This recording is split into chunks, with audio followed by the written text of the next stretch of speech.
Hi, so anyway, this is Carlos Cruz of Dragon Pictures. I'm so excited. I am interviewing a champion jiu-jitsu guy here at Alliance, Leo. All right. So, Leo, I got some questions for you, man. You're an amazing dude. How long have you been doing jiu-jitsu? So I've been training since 2003. 2003. Yeah, I was 16 years old. It's been a great experience. I started Jiu-Jitsu initial for self-defense only. And the competition come later. I never pretend to compete. The competition come like after my instructor asking, man, you good, you should try to compete. But I was in the beginning afraid of competing. And I tried the first time in the state tournament. I could place in third. That was my first experience with the tournaments. Awesome. How did you meet Jacare? Jacare, I met Jacare way later when I was a purple belt at the World Championship. Oh, wow, wow, that's amazing.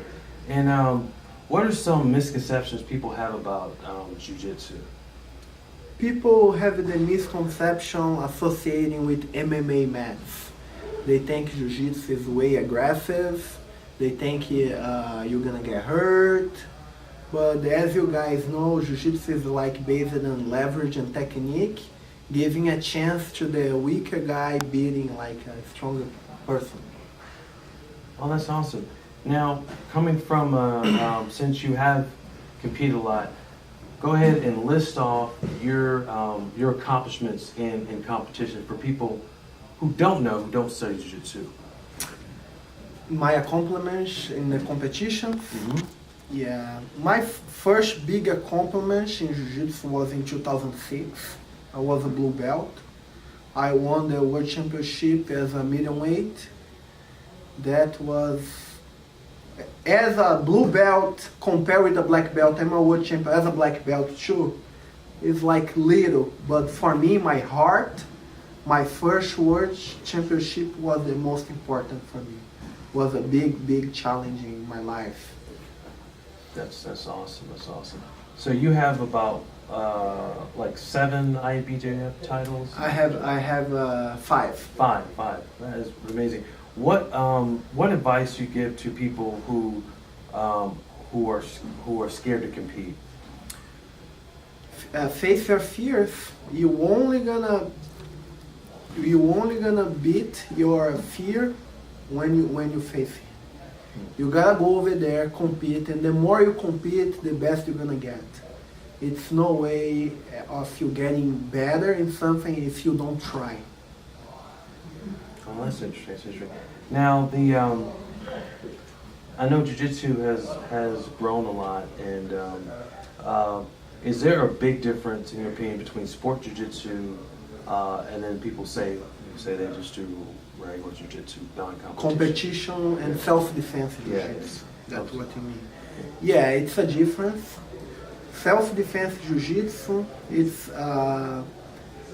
it's more in like a regular street fighter scenario. When the guy is trying to punch you, headlock you. And sport jiu-jitsu, it's for a person that already knows jiu-jitsu. If you fight with a guy that he knows self-defense, he knows jiu-jitsu. And those two guys fighting together, it's a sport jiu-jitsu. They're using jiu-jitsu with each other. That's what is a sport jiu-jitsu. And no sport jiu-jitsu, self-defense jiu-jitsu, is a person that's using jiu-jitsu against a person that has no idea about jiu-jitsu, don't know anything, no defense, nothing, zero. That was the biggest difference. Now, Naga and IBJJF, does it really matter for people who don't know, or just beginning jiu-jitsu, competing? It's a different organization. IBJJF is run by Carlos Gracie Jr. is one of the biggest names in jiu-jitsu. It's from the traditional family that brought jiu-jitsu to Brazil, the Gracie family. And the rules are different between Naga and IBJJF. IBJJF, they organize rules by the belt and by the age.